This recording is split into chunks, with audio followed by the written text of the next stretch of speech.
하나님의 말씀은 마태복음 5장 1절로 5절까지입니다. 예수께서 그 무리들을 알아보시고 그 산으로 올라가 앉으시니 그의 그 제자들이 그에게 나아온지라 입을 열어 그들을 가르치시며 이르시되 그 영 안에서 가난한 자들은 복이 있나니 천국이 그들의 것이며 애통하는 자들은 복이 있나니 그들이 위로를 받을 것이며 온유한 자들은 복이 있나니 그들이 그 땅을 상속할 것이며 신랑을 기다리는 교회 마태복음 원전 강의 오늘은 5장 첫 번째 시간으로 교회의 다른 이름 온유한 자들이 받을 그 땅이란 제목으로 말씀을 나누겠습니다. 마태복음 강해가 7년 전에 있었는데요.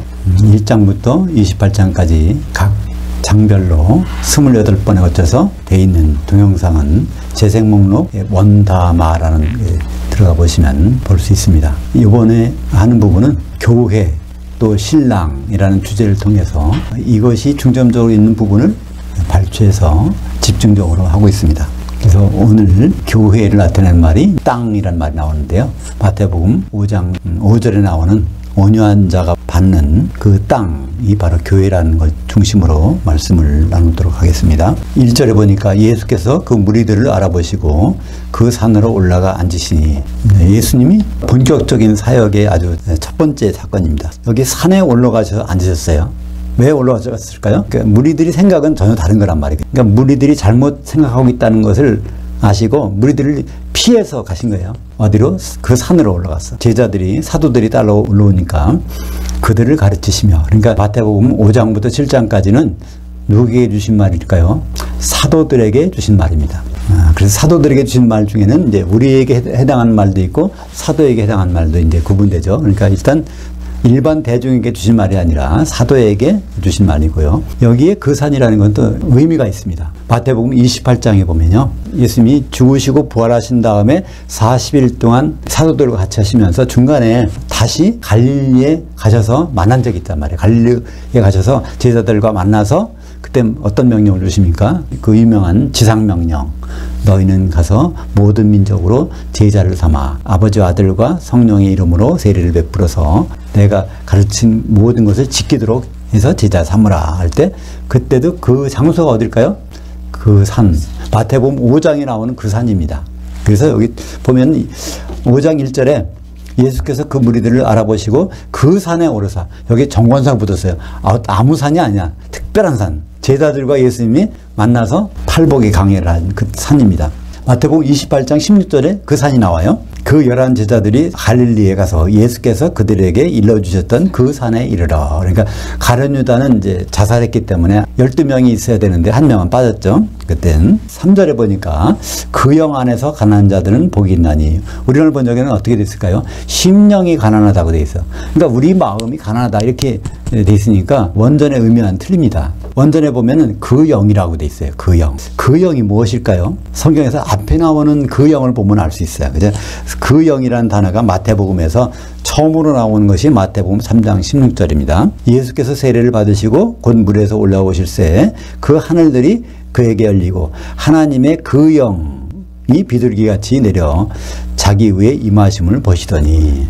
여기에 똑같은 단어 토프뉴마라는 그 영이 나와요. 근데 그 영이 누굴까요? 되게 성경에 보면요. 앞에 나왔을 때는 그걸 받아가지고 그 말을 써요. 그렇다면 이 성령이 언제 처음 나올 거예요? 마태복음에서. 그때 마태복음 1장에서 마리아에게 잉태된 것은 누구? 성령으로 잉태된 것이 나오는데 그 성령이 푸뉴마 하기오스. 그러니까 거룩한 영이란 말이에요.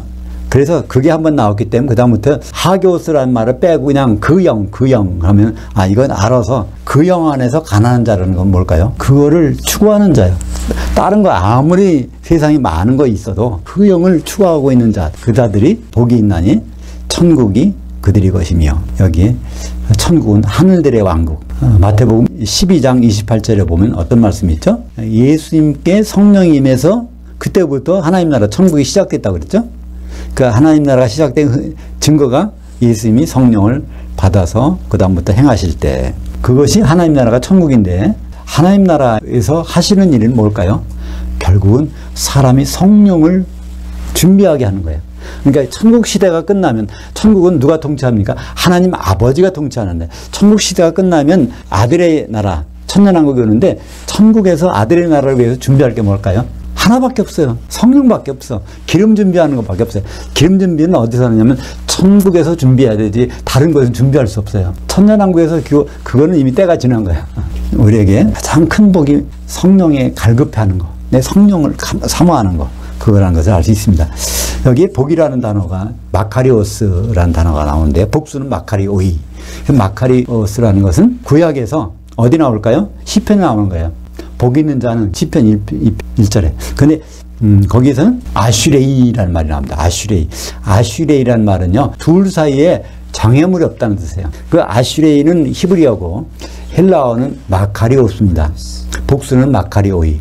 근데 마카리오이는 똑같은 뜻이에요. 장애물이 없어졌다는 거예요. 주님과 우리 사이에는 지금 뭐 장애물이 있는 정도가 아니야. 못 만날 수가 없어요. 근데 어떤 게 보일까요? 주님과 만나서 다른 장애물이 없이 그분과 계속 같이 있는 것. 그것이 마카리오스의 복이 있는 것입니다. 그러니까 마카리오스의 복은요, 원래 언제 시작될까요?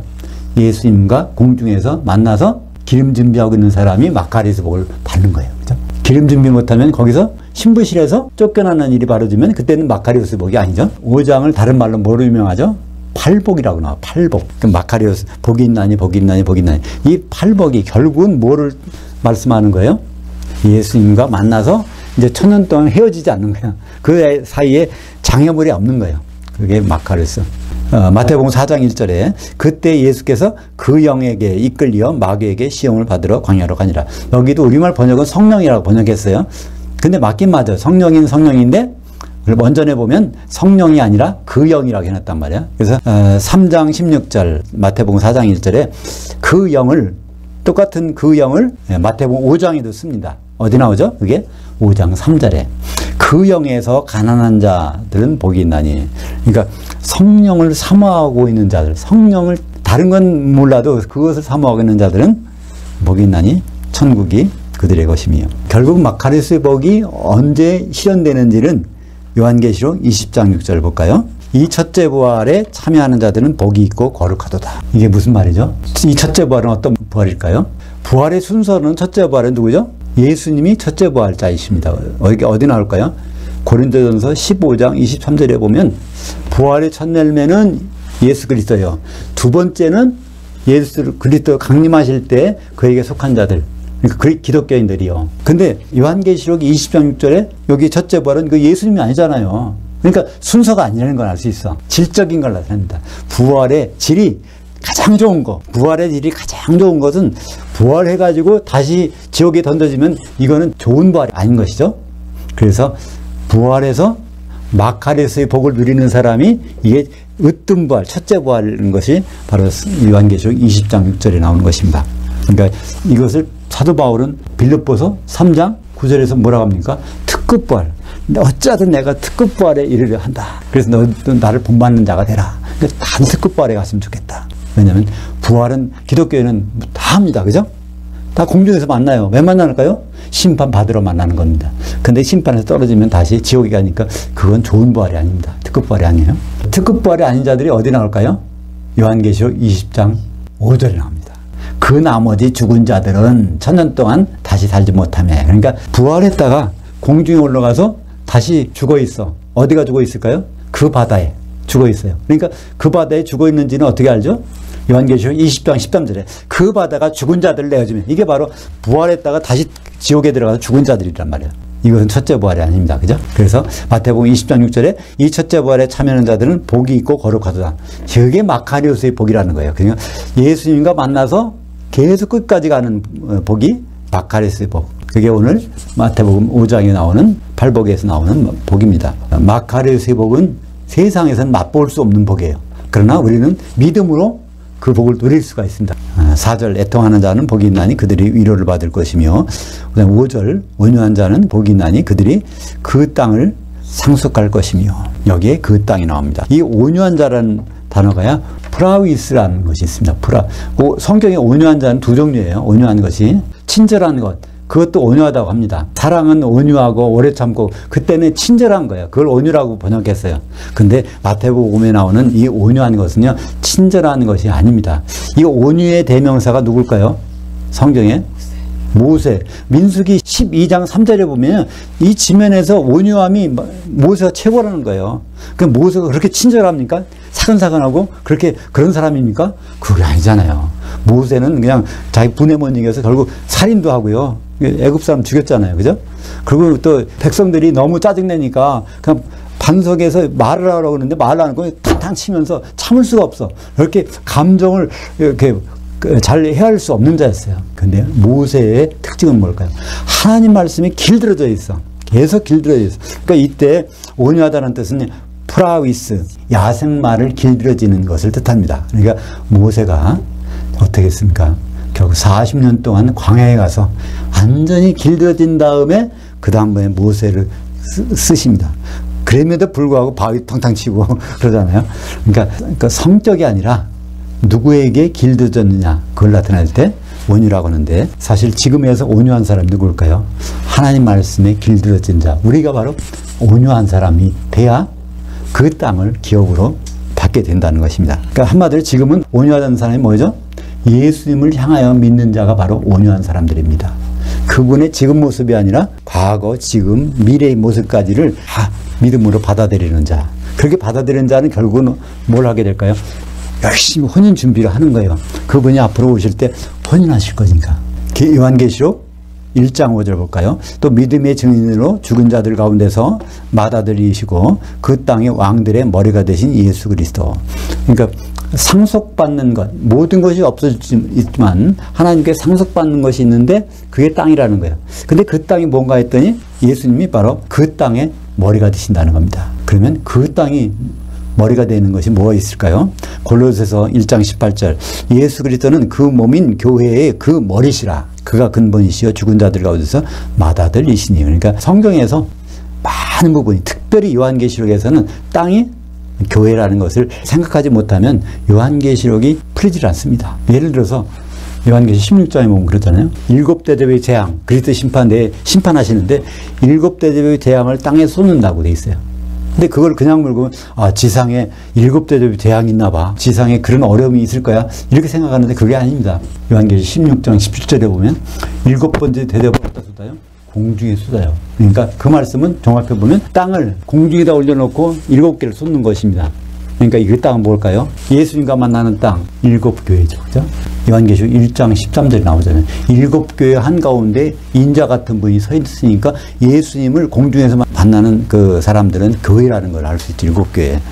거기 있네요. 요한계시록 16장 1절 볼까요? 또 내가 들으니 그 성전에서 음성이 나서 그 7 천사들에게 말하되 너희는 가서 그 하나님의 진노의 7 대접들을 그 땅에 쏟으라. 이것을 읽을 때는요, 상상력을 동원해야 돼요. 그 땅이 어디 있는데 7 대접을 쏟을까? 근데 16장 17절 볼까요? 7 천사가 그 대접을 공중에 쏟음에 큰 음성이 보좌로부터 나르되 되었다 하시니. 심판이 끝났다는 거예요. 7번째 대접을 쏟으니까.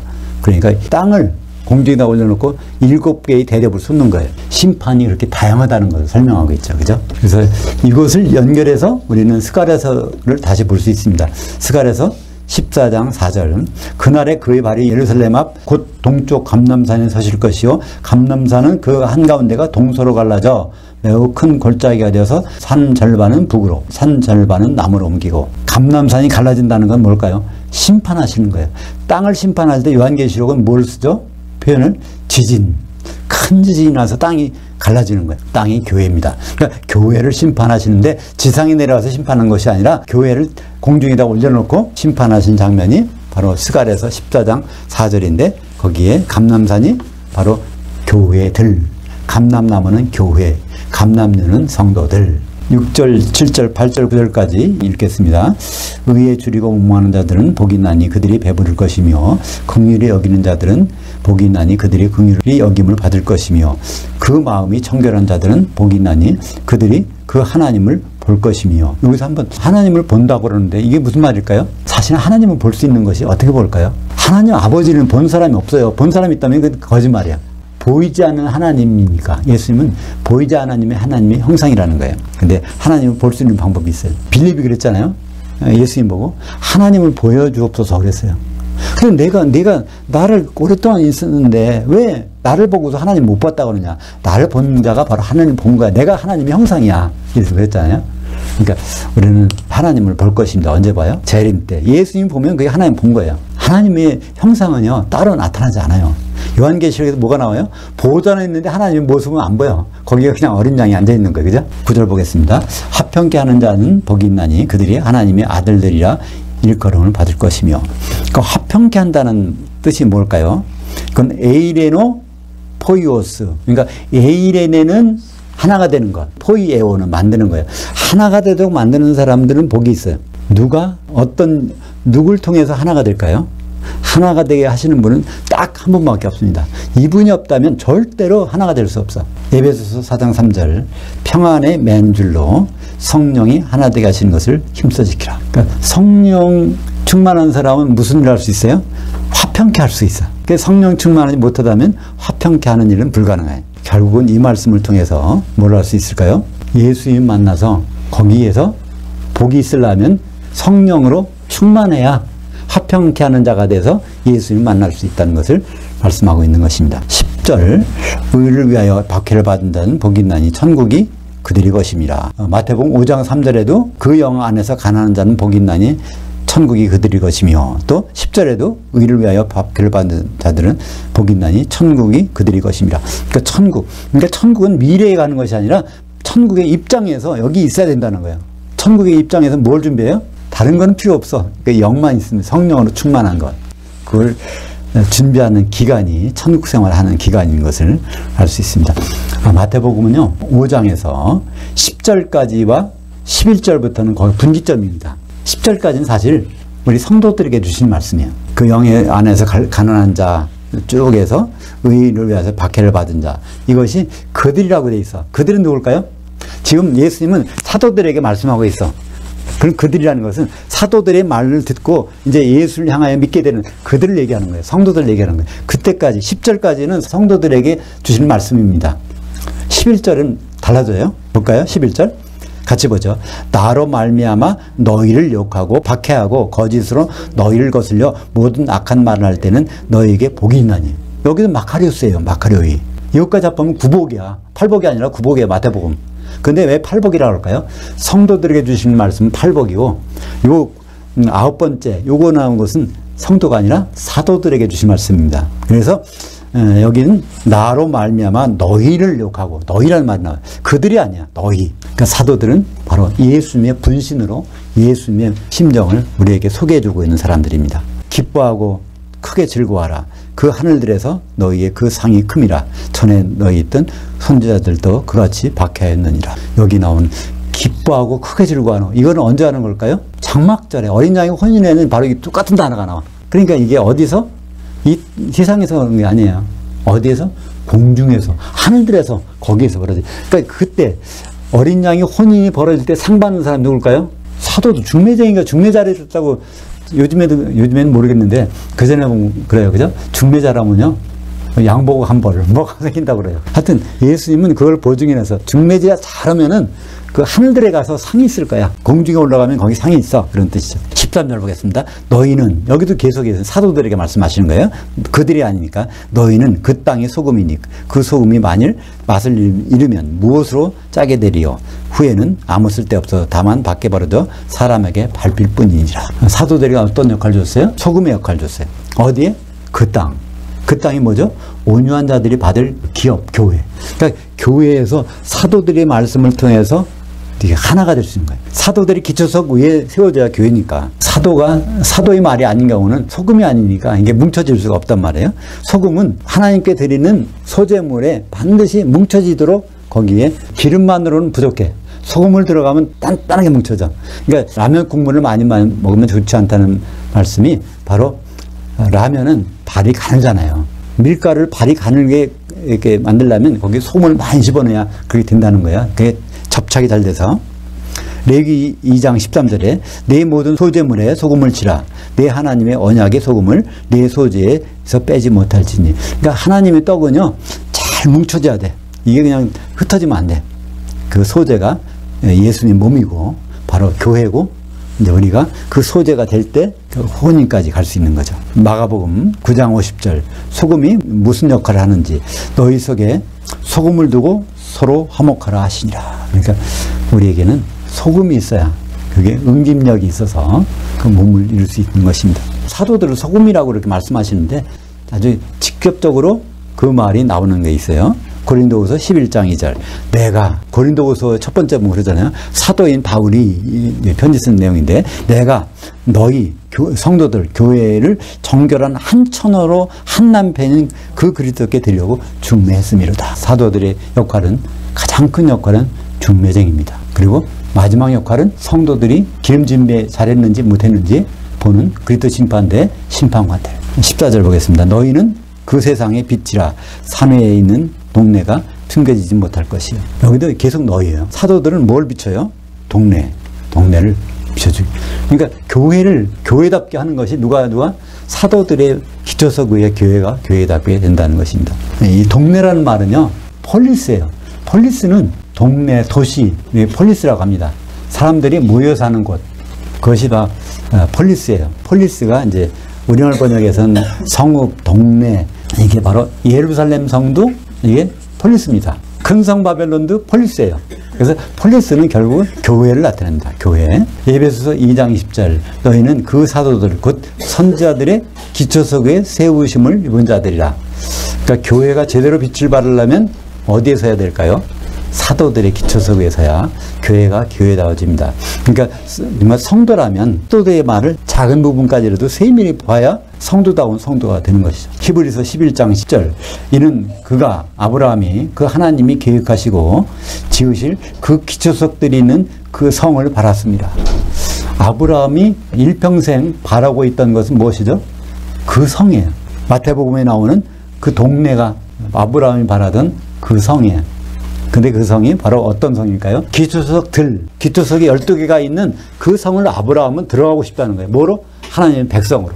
백보자 심판대에서 심판받고 생명책에 이름이 있어서 하나님 백성으로 그 성에 들어가기를 원하는 것이고, 우리 성도들은 이제 그 성을 이루는 것이죠. 요한계시록 21장 2절 보면 또 내가 보매 그 거룩한 성 폴리스가 새 예루살렘이 그 하나님으로부터 그 하늘에서 내려오니, 여기 그 폴리스가 마태복음 5장 14절에 나오는 그 폴리스입니다. 동네라고 하는 거예요. 동네. 그 성이 바로 새 예루살렘이죠. 그것이 바로 그 어린 양의 신부고 남편이 어린 양 예수 그리스도죠. 3절 요한계시록 21장 3절. 내가 들으니 보좌에서 음성이 나서 이르되 보라 그 하나님의 그 장막, 이게 바로 그 성 새 예루살렘이죠. 장막절에 완성된 그 성. 장막이 그 사람들과 함께 있음에 그 하나님이 그들과 함께 계시리니 그들은 그 하나님의 백성이 되고, 그러니까 새 예루살렘이 하나님의 장막이라는 거예요. 그러니까 여기를 초막이라고 번역해 보세요. 초막절에 대한 성경을 많이 읽어봐야 100번 읽어도 요한계시록 읽을 때 이 장막이 초막인가? 이걸 이해를 못한단 말이에요. 그래서 성경에서 초막이라고 하는 부분은 장막으로 통일시키는 것이 성경을 이해하는 데 필요하겠다는 말씀을 드리는 것입니다. 하여튼 장막절, 초막절에 완성되는 것이 하나님의 장막입니다. 그 장막의 최종 모습이 새 예루살렘 성인데 그거를 하나님의 장막이라고 부르고 있고, 하나님 백성들, 그러니까 아브라함 같은 사람들이 기초석이 있는 거기에 들어가고 싶다고 고백한 것을 볼 수 있죠. 요한계시록 21장 14절 결정판입니다. 그 성, 새 예루살렘 성 폴리스의 성곽에는 12기초석들이 있고 그 위에는 어린 양이 12사도들의 12 이름들이 있더라. 아브라함은 이것을 미리 보고 그걸 그리면서 죽어간 거죠. 15절 보겠습니다. 사람이 등불을 켜서 그 말 아래 두지 아니하고 등경 위에 두나니 이러므로 그 집안 모든 이들에게 비치느니라. 여기에 또 교회에 다른 이름이 나와요. 등경을 리크니아라고 하는데, 리크니아가 요한계시록에서 뭐로 번역됩니까? 촛대라고 번역해요. 촛대. 그 촛대가 바로 이제 교회라고 요한계시록 1장 20절에 설명되어 있죠. 촛대가 교회인데 그 교회가 뭘 비춰요? 집이라고 또 표현되어 있어요. 그 집안의 모든 이들, 그 집안의 모든 이들에게 비춰주는 역할을 하게 되는 거죠. 이 단어가 처음 나온 게 어디라고요? 마태복음 산상수훈에서 5장 14절에 나오는 그 동네, 15절에서는 등경으로 나왔고 촛대라고 나오는 것입니다. 성경에서는 교회란 단어가 많지 않은 것 같지만 곳곳에 교회란 단어가 수북해요. 어느 데 나온지 몰라요. 너무 많이 나와서. 마태복음에 나오는 등경, 리크니아, 촛대가 요한계시록에서 교회라는 것을 알 수 있습니다. 16절 보겠습니다. 이같이 너희의 그 빛을 그 사람들 앞에 비치게 하여 그들로 너희의 착한 행진들을 보고 그 하늘들에 계신 너희 아버지께 그들이 영광을 돌리게 하라. 누구에게 이거 말씀했어요? 사도들. 예수님은 사도들에게 말씀했어. 그 빛 좀 비춰라. 누구에게 나온 빛이에요? 예수님께 나온 빛을 사도들에게 줘서 사도들 보고 비추라는 거예요. 태양빛이 있는데 태양빛을 달에게 줘서 달빛을 보고 사람들이 즐거워하는 거잖아요. 이게 바로 우리가 사도들의 말을 잘 들어서 예수님 말씀으로 기뻐하라는 그런 뜻이죠. 요한계시록 12장 1절에 이 말씀이 나오죠. 하늘에 큰 이적이 보이니 그 해를 옷 입은 한 여자가 있는데 그 발 아래에는 그 달이 있고 그 머리에는 12별들의 면류관을 썼더라. 요한계시록은 1부, 2부로 나눠지는데 1부는 11장까지고 2부는 이제 강론이에요. 그죠? 거기 나면 다시 처음으로 돌아가. 초대교회로 들어가면 초대교회가 태동되는 시기에 그게 뭐가 나올까요? 한 여자가 나오는데 그들이 7아이를 낳는 거야. 7아이가 7교회가 나오는데 해를 옷 입었으니까 그리스도를 옷 입는 것이 성령으로 충만한 거죠. 갈라디아서 3장 20절에 성령으로 세례받은 자들은 그리스도로 옷 입었느니라. 그러니까 그리스도로 옷 입은 게 바로 성령의 충만한 교회가 이 여기에 나오는 여자라는 걸 알 수 있고요. 그 여자를 통해서 7아들이 나오는데 밑에 기초석이 있어요. 기초석이 있는데 그게 달이라고 합니다. 달은 어떤 특징이 있어요? 온전히 햇빛만을 받아서 우리에게 비춰주는 겁니다. 달이 자기 빛이 없습니다. 달은 발광체가 아니에요. 햇빛을 받아서 반사시켜주는 겁니다. 그러니까 우리가 사도를 볼 때 그들 똑같은 인간이지만 그들을 인간으로 볼 수는 없는 거예요. 그들에게 나오는 빛은요, 예수님께서 나온 빛이기 때문에 우리는 그 말씀을 작은 부분까지도 끝까지 봐야지만이 장사한 양으로 인정받게 해주신다는 것이 마태복음 25장 40절에 예수님의 판결문입니다. 예수님의 그리스도 심판대의 판결문을 보면요, 거기에 정확하게 나와 있어요. 결국은 성도들이, 사도들의 빛을 받아서 아버지 하나님께 영광을 돌려드리는 그 장면이 요한계시록 19장 6절 7절에 나옵니다. 8절까지 볼까요? 요한계시록 19장 6절 하반절에 할렐루야 주 우리 하나님 곧 전능하신 이가 통치하셨도다. 통치를 완성했도다. 천국 통치가 끝난 거예요. 우리가 기뻐하고 즐거워하며, 이게 왜 기뻐하고 즐거워한다는 것은 언제 나온다고요? 장막절에 하나님 약속하신 거예요. 그에게 영광을 돌리세. 그 어린 양이 혼인이 이뤘고 그의 아내가 자신을 준비했으므로. 그러니까 그에게 영광을 돌리세. 여기에 모든 성도들이 할렐루야 하면서 영광 돌리는 장면이 나오는데 그것이 오늘 사도의 빛을 받은 사람들이 바로 하나님께 영광을 돌리게 된다는 거예요. 그것이 5장 16절에 나오는 사도들의 착한 행실들을 보고 하늘들에 계신 너희 아버지께 그들이 영광을 돌리게 하라. 그래서 교회는 여러 군데서 모습이 나오지만 특별히 오늘은 온유한 자, 하나님 말씀에 길들여진 자가 받는 상속물, 그것이 바로 교회고 주님이 오실 때 어린 양과 혼인할 그 신부가 되는 것입니다. 기도하겠습니다. 하나님 아버지, 교회의 다른 이름, 온유한 자들이 받을 그 땅에 대해서 깨닫게 하심을 감사합니다. 우리가 딛고 사는 이 땅은 영원한 땅이 아니지만 주님이 상속으로 주신 땅, 교회는 주님과 만나서 혼인할 그 기업이라고 하셨사오니 오늘 주님을 만날 때까지 신부 준비를 게을리지 하지 않는 성도들이 다 되게 인도하여 주시옵소서. 예수님 이름으로 기도합니다. 아멘.